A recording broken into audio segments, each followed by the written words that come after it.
So the next thing is we're going to implement our purchase history view. So let's go to our main storyboard, get a table view controller. Let me just scroll down to table view controller. I'm going to position this right next to my profile view. And this view will be called just through our segue here. So control drag from my button. If let's open the side panel here, make sure we have selected the right button here, and we just drag it to our view. And this is going to be a segue as show, which adds our navigation controller on top. I cannot add a title now because of this Xcode bug. So let's go and change this to the old push, and we can change it back to the new one.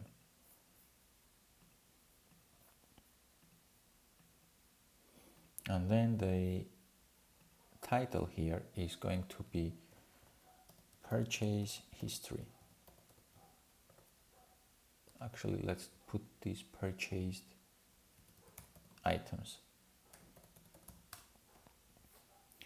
Okay, and select the table view, go to measurements, and row height is going to be 80 points. And I'm going to select my table view cell, delete this, and let's go and copy the cell from our basket, for example.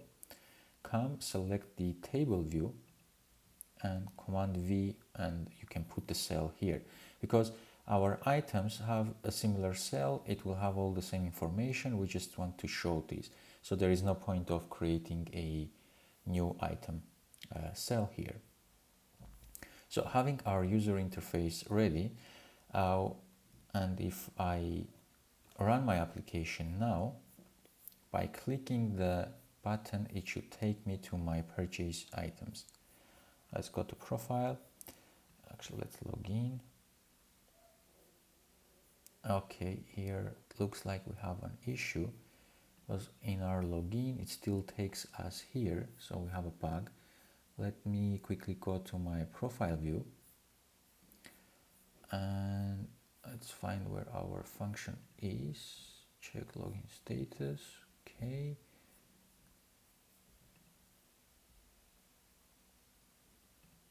So right bar button is pressed in case if title equals to login. We're going to show login view. But right now we're not doing this. Let me put a print here.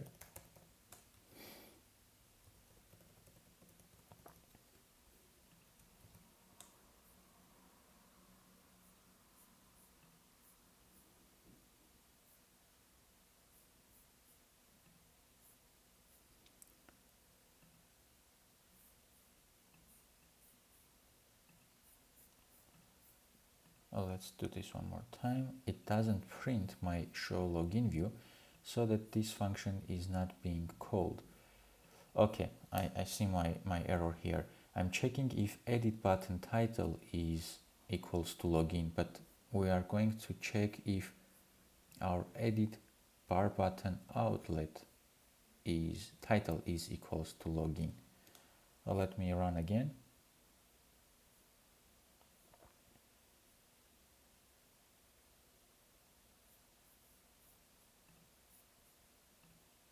And it brings us our login view, and also the login view prints out. So let me just get rid of my print statement here, and I'm going to log in with my email.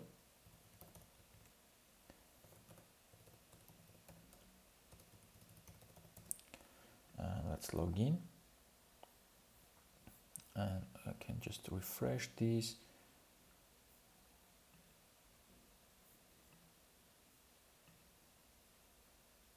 Account is active. Let's see why our purchase history is not being activated.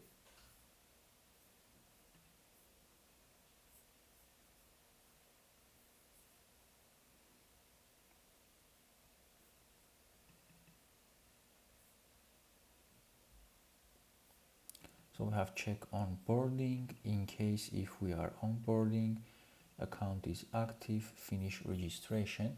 And here we are going to also have our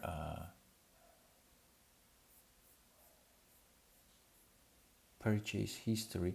In case if our user is not nil, I need to say purchase history button outlet is enabled equals to true.